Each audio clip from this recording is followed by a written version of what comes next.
Welcome to Dollars and Cents, Creating Your Fulfilled Life with Nicole Ramito from Private Vista. In this podcast, we draw from years of experience as well as guest specialists to help you create the life you imagine. Join us in this journey as we enlighten and empower you to align your lifestyle to help you achieve your goals with a clear picture of your future. Now, let's get to the show. And welcome to the Dollars and Cents podcast with your host, Nicole Ramito. Nicole, very nice to be with you again. How are you doing today?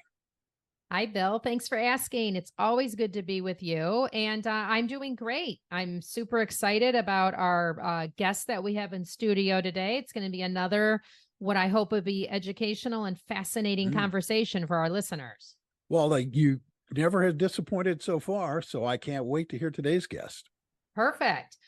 Well, in studio with me is one of my colleagues, Sean Julian. Hi, Sean. Welcome. Hi, Nicole. Thanks for having me. Thanks for taking time to be with us today. We really appreciate it. And what Sean and I are going to be discussing is going to be talking about donor advised funds. And we'll get into that in a little detail in just a minute. But before we jump in, I do want to share a little bit about Sean's background and how she came to join the Private Vista team. So for our listeners, Sean graduated from the University of Illinois, and she started her career back in 2015 with a different firm that did also focus on financial planning, but they specifically catered to Fortune 500 corporate executives. After her time there, she then moved on to a local trust company, planning for individual business owners and helping people manage their generational wealth.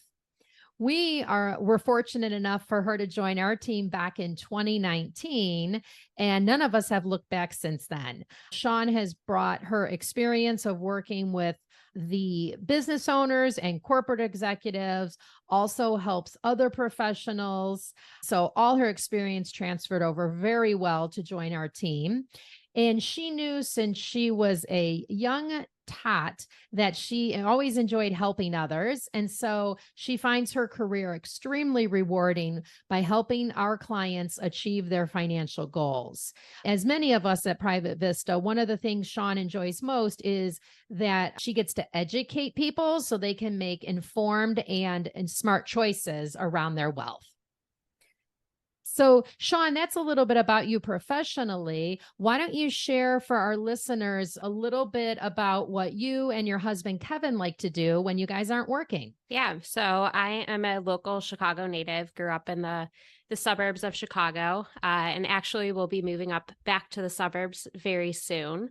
But as we're enjoying our last summer in Chicago, my husband, Kevin, and I really enjoy eating out, trying all the different cuisines in Chicago, travel.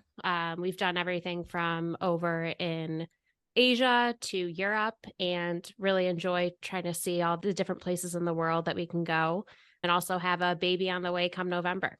So life is busy. Yes, yes. You guys have quite a lot of big, I would say, big pivotal points in life that you guys are checking off here in short order. That is correct. 2023 has been a busy year. Yeah.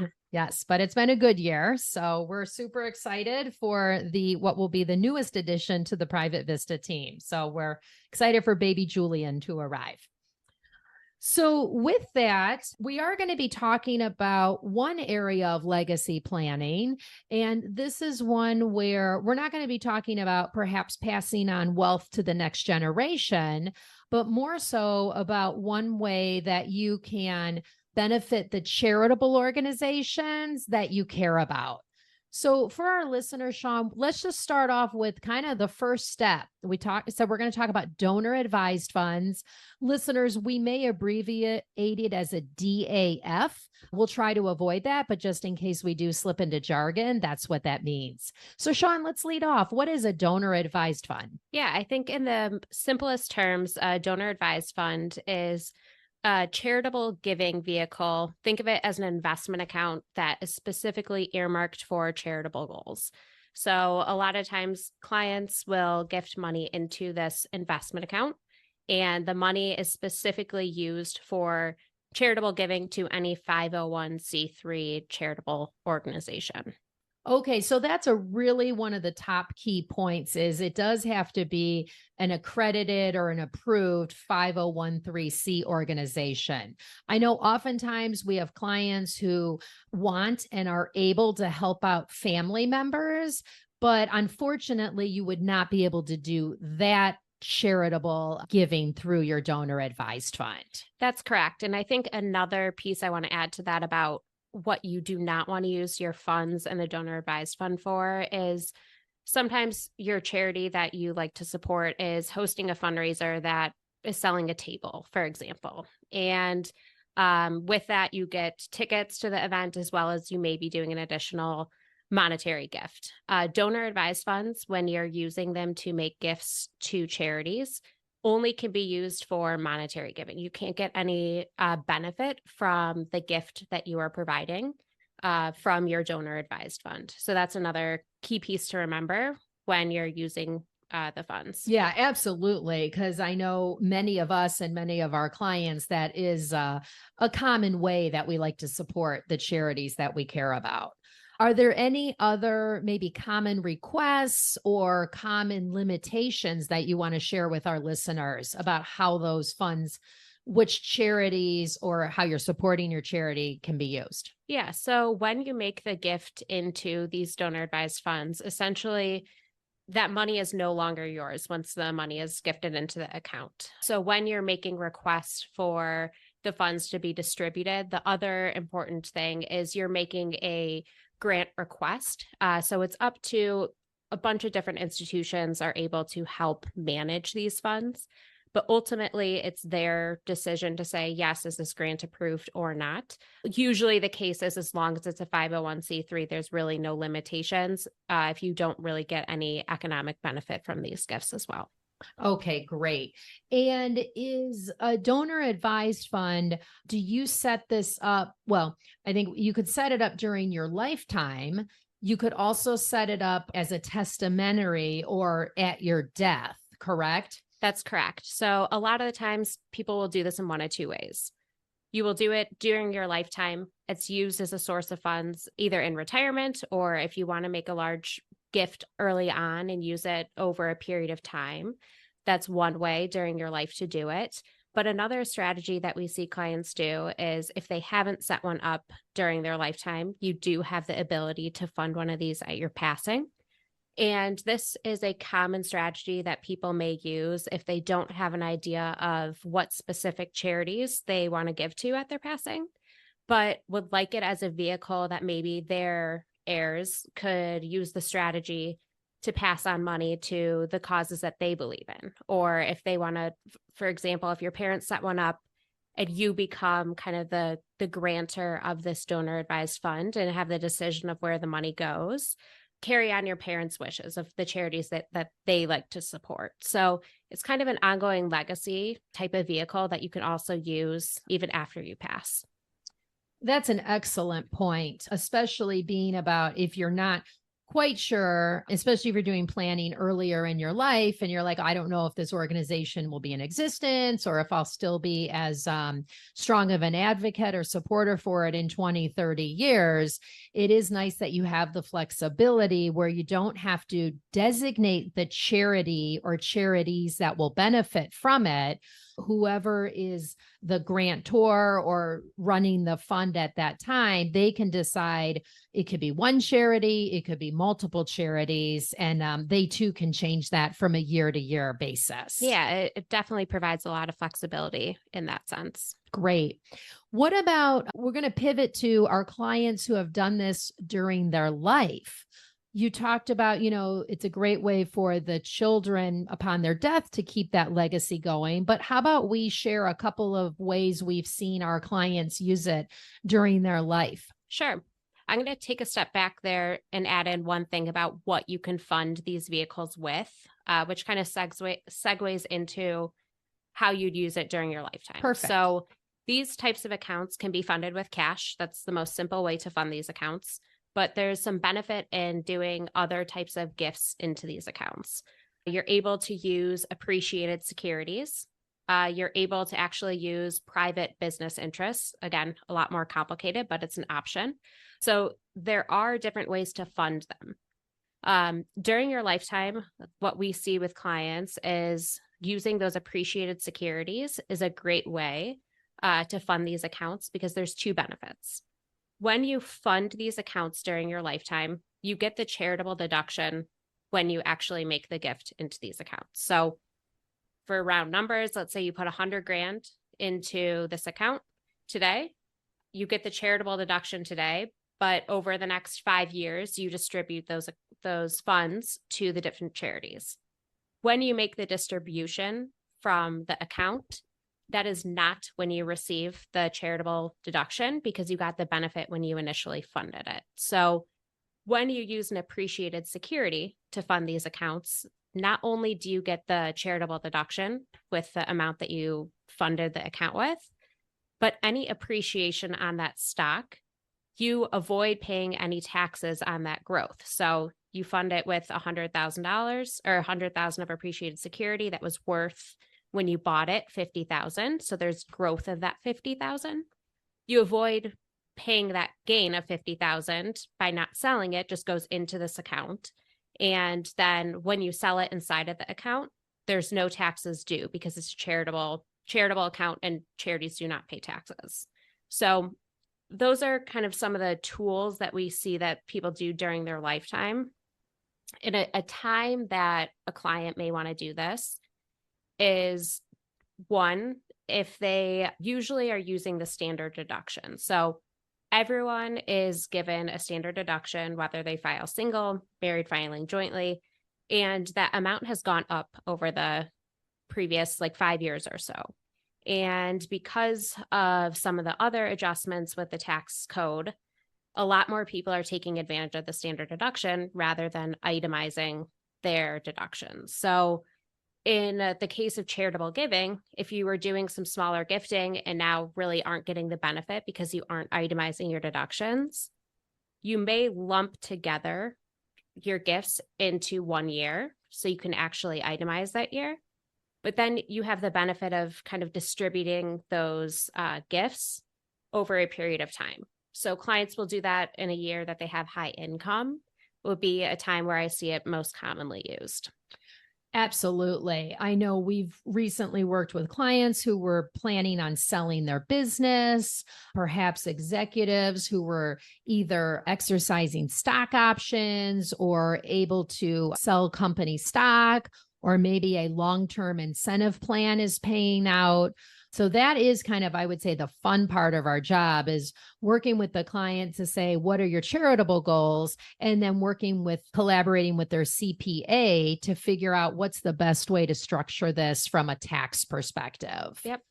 And we've actually, I know as we're getting closer to the end of the year, we'll be, I can't believe this, but starting out Q4 in short order, now is a time I would say when we're meeting with our clients most people have a good handle on what their income's going to be, whether it's their bonus or if they're a business owner, what type of distributions they may be taking. And that allows us a lot of time to figure out how do you maximize the tax savings on this. Yeah. And to your point, just to reiterate for our listeners, even if you bunch a bunch, maybe you're going to do 5 years of your annual contributions and you decide to bunch or front end load them into one tax year.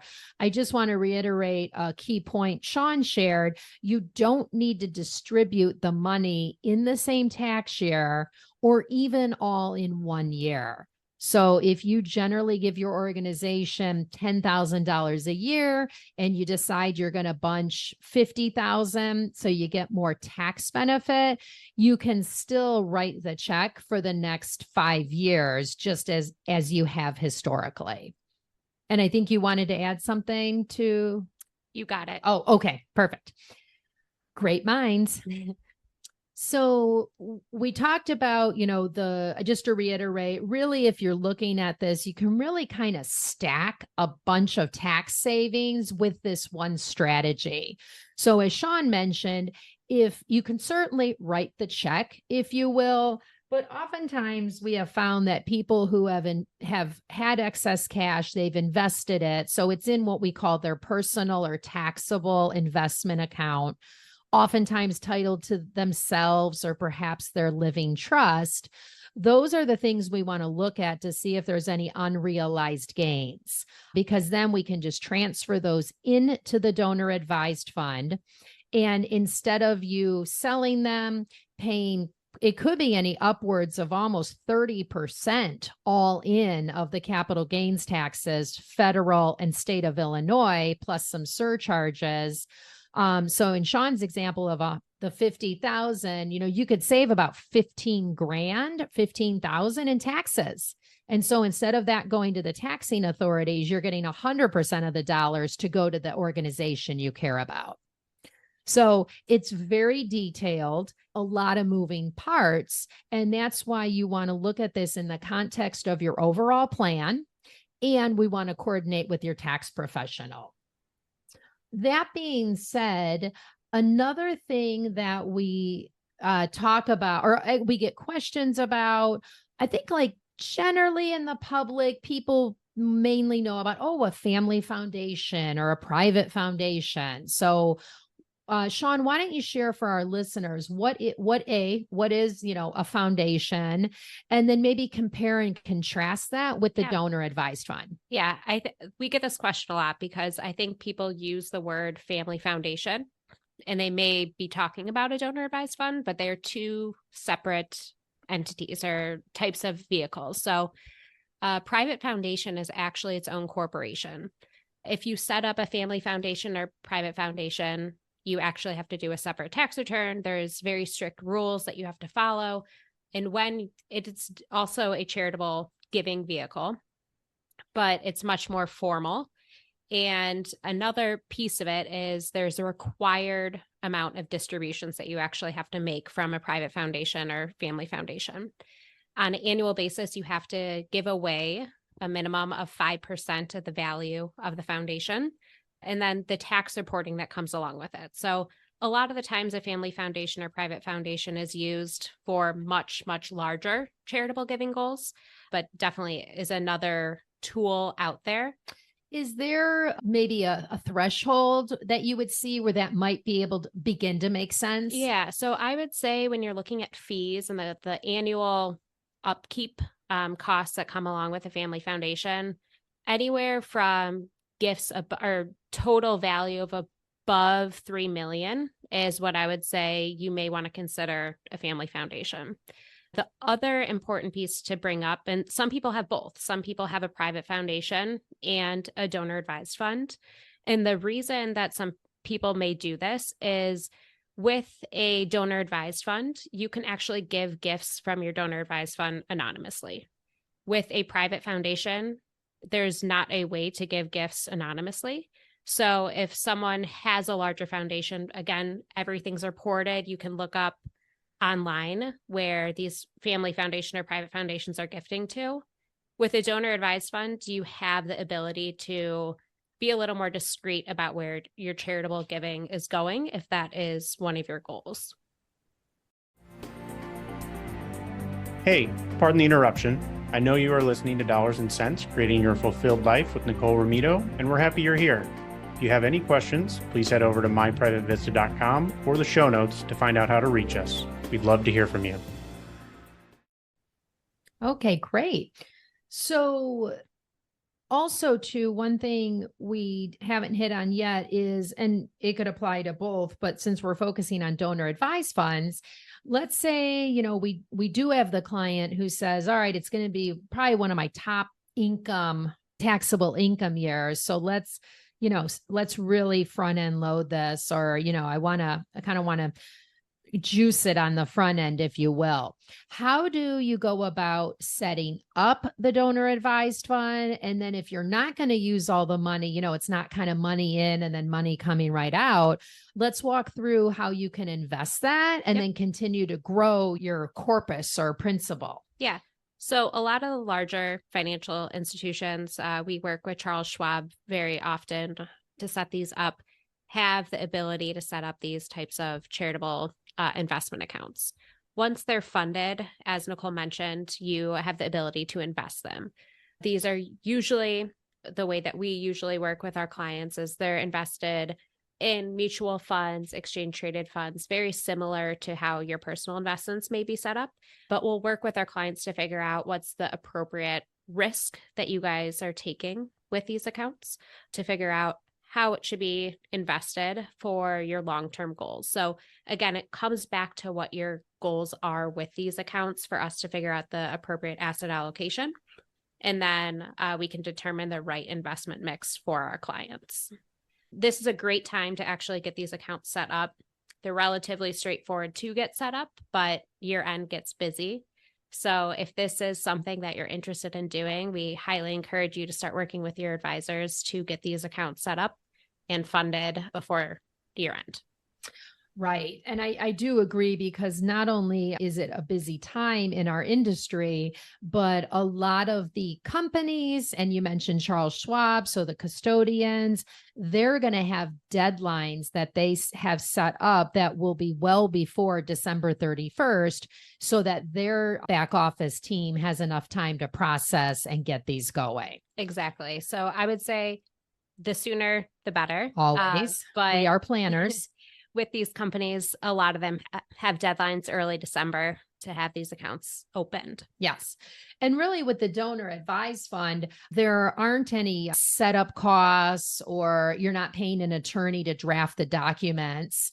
So even if you do set it up this year and either, you run out of time or you wait to the last minute, so you're not able to do it this year, you could still carry it forward and use it in a future year. Yep, that's exactly correct. So that's just to reiterate, start sooner, and there's no downside to if for some reason this year ends up not being the right year to do it. And something I didn't mention earlier is once this account's opened, you can fund it in multiple years. So great point. You may have a big equity event in year 7 of your career and another one in year 15 of your career. That same account will still be in existence as long as you haven't closed it.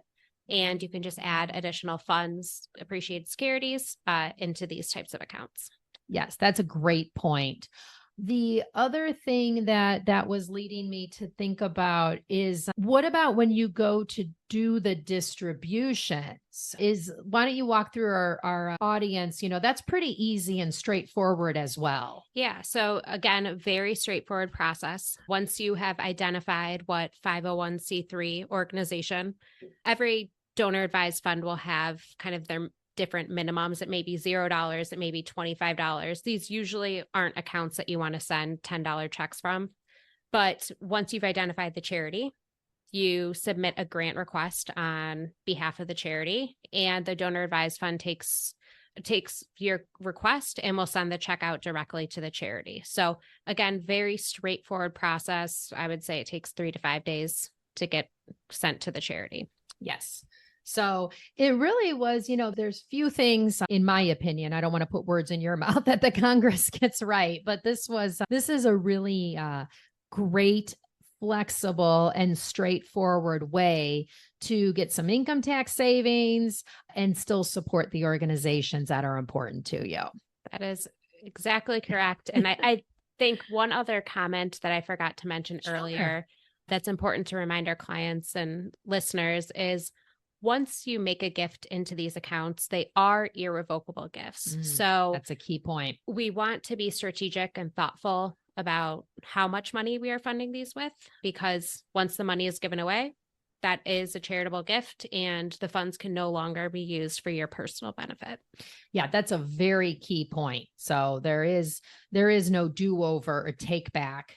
And I think too, that's why we always educate our clients and look at it in the context of their overall plan. Because Sean, myself, and all our colleagues at Private Vista, our number one goal is always to take care of our clients first and foremost, and make sure that they are retaining enough assets and resources, not only to go, take care of when life goes as planned, but we've all lived enough life to know there's going to be bumps in the road. With that too, Sean, can you walk us through, we can set up the fund, We talked about doing it during our life and or death. During the life, we talked about appreciated securities is a great way to leverage that. Why don't you share some thoughts on making this the beneficiary for a qualified plan or a retirement plan, I think is the more common name in the public? Yep. So donor advised funds can also be named as a beneficiary on accounts, whether, as Nicole brought it up, for retirement plans, IRAs, 401ks. Those types of vehicles are some of the best vehicles to use for charitable giving. If you have charitable goals as part of your estate plan, so at your passing, you have charitable desires. So naming a beneficiary on a qualified plan is a great vehicle to use for donor advised funds. At your passing, if you have a charitable goal or charitable bequest that you would like to make, the benefit of naming the donor advised fund on your retirement plan is that these charities never have to pay the income taxes. If you were naming a family friend or any other type of beneficiary, they're going to have to pay income taxes when they take those distributions. Unlike a charity, this money goes 100% to benefit the charities. So it is a great way to kind of maximize tax savings as well as accomplish your charitable goals. It's a very key point. And we do want to just point out that with income taxes, any money that went into we're talking about pre-tax vehicle. So it went into your 401k before you were paying income taxes on it. That's going to come out as what we call ordinary income. So it's not capital gains or preferential treatments. And it would depend on what tax bracket and, of course, what the tax laws are at that time that your individual beneficiary would be at. And in today's rates, that could be as high at just at the federal level of 37 cents on every dollar. So many of us save a lot of money pre-tax, and it's a beautiful thing, but you're really just kicking the can down the road. And that would be the case at the death, especially with the change in rules for inherited IRAs. So it wouldn't be unusual that the beneficiary is probably going to be in one of the higher tax brackets. Mm-hmm. And we talked about income tax, but there's also, if you have an estate tax, whether federally or in the state of Illinois, we do have an estate tax. Some of the other states do as well. Any assets that pass directly to charity, avoid any estate taxes if you were to incur one. So again, not only saving on income taxes, but you would be saving on estate taxes as well with these gifts. Excellent point, Sean. And again, that is that these afford a lot of flexibility. And if you don't want to, or you're not feeling comfortable enough that you're like, I want to do this at my death, again, it can fund there. You save the income taxes, and then that also could save on potential estate taxes if that's the case. Mm-hmm. And outside of kind of some tax benefits of using this as a tool for estate planning, another thing that we see really common is this is a way for families to work together after someone's passing. So it's a great way for people to come together, talk about what their goals are for this money. And whether it's family or friends that are doing this together as the advisors of where these gifts should go, it creates a sense of community after someone's passing too. Absolutely. And what a great way to celebrate your loved ones no longer being with you, to either share stories of maybe you went to events together or did fun runs on behalf of that, or just even remembering how excited or passionate they were because it was, an animal shelter or an organization that helped feed people in need, things like that. I think it's a great way to celebrate them and share some happy memories as well. To continue on someone's charitable legacy. Yes, absolutely. Well, great. So we did talk about that. We are getting in towards the end of the year, as you're finalizing, or getting a good picture of what your income's looking like, as Sean mentioned.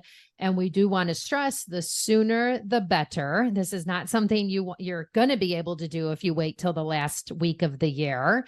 Is there anything, maybe either key situations or things like, oh, if this is happening in my life, or I'm at this, I don't want to, we can't get specific, but maybe just some high level items. If you're going through, if this is crossing your mind and if it should be a potential thought for you. One, maybe you're approaching retirement. 2023 is kind of the last year you're going to have large income. This could be a year that you may want to consider it. This is a year that you are selling a business. This would be a good year to maybe consider it. As well as if you're kind of in more that corporate role where you have a lot of equity events or something in that sort where you have larger income that in the next few years you foresee it coming down. This could be another time to consider having the conversation at least of, does a donor advised fund make sense for you in this tax year? Great. Well, Sean, I could sit here and talk with you all day about donor advised funds and probably 100 other things. Before we wrap up, is there anything else you either wanted to reiterate or to share with our listeners? Yeah, I think just high level summary, donor advised funds are a great charitable giving tool. There's a lot of simple ways to get these accounts set up, and you can start small and get bigger as you get more comfortable with these tools. They provide a lot of flexibility. So if this is something that sounds like you'd be interested in, we always like to have these conversations with prospects and clients. Great.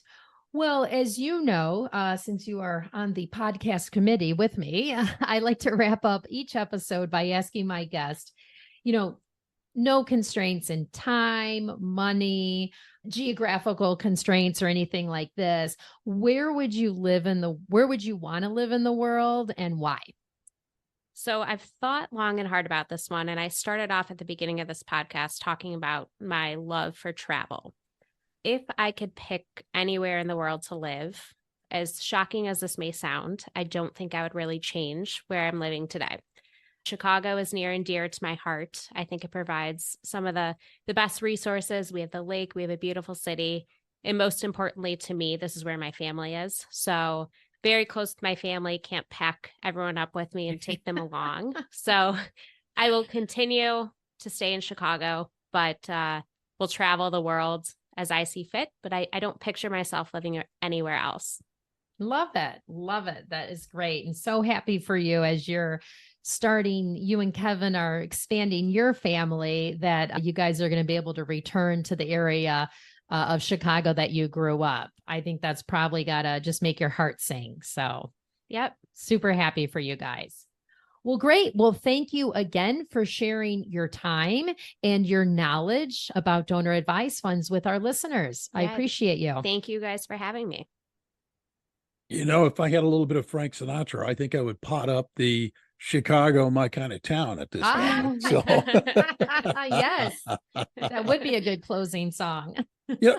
Congratulations. First of all, Sean, congratulations to you and your big life moment that is happening. That's fantastic. And, this conversation was interesting. Who knew talking about taxes could be so interesting? But I credit Sean to that. Well, I think it's most interesting because it involves another big life moment about a decision whether to commit to charitable funds or charitable giving, as a matter of fact. So it was a fascinating conversation. So thank you both. That was extremely interesting. Nicole, before we get out of here, if people who are listening want to reach out to you and get in touch with you and ask you more about this, how do they do that? Absolutely. So there are two ways. They can certainly call at 312-831-4370. And then the receptionist can redirect them to myself, to Sean, or to any of our advisors at Private Vista, or visit our website at myprivatevista.com. And if you click on the Contact Us button, and again, mention this podcast, ask to talk with Sean or myself, or just mention the podcast, and we'll get you pointed in the right direction. So we welcome any questions or conversations around this important topic. And again, we're just going to one more time, the sooner the better. Absolutely. Thanks again, Nicole, and Sean. Thank you. Our last thank you, as always, goes to the listeners. Thank you for listening. If you're new to the podcast and you like what you heard, be sure you hit that subscribe button so that the next episode will be automatically delivered to you. You will get a notification. You won't have to search for it, and you won't miss another one. On behalf of everybody at Private Vista and Nicole Romito, I'm Bill Tucker. Thank you again for listening. Live your best day today and every day. Thank you. Thank you for listening to the Dollars and Cents Creating Your Fulfilled Life with Nicole Ramito, sponsored by Private Vista.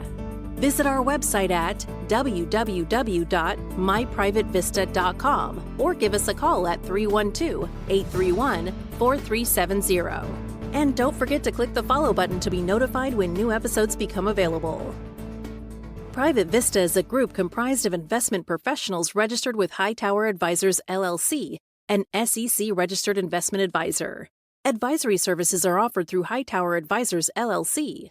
This is not an offer to buy or sell securities. No investment process is free of risk, and there is no guarantee that the investment process or the investment opportunities referenced herein will be profitable. Past performance is neither indicative nor a guarantee of future results. The investment opportunities referenced herein may not be suitable for all investors. All data or other information referenced herein is from sources believed to be reliable.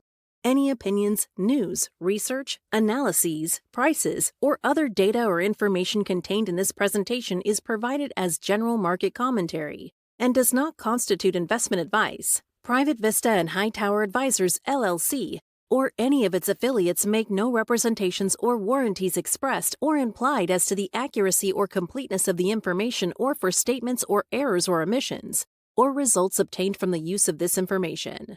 Private Vista and Hightower Advisors, LLC assume no liability for action made or taken in reliance on or relating in any way to this information. The information is provided as of the date referenced.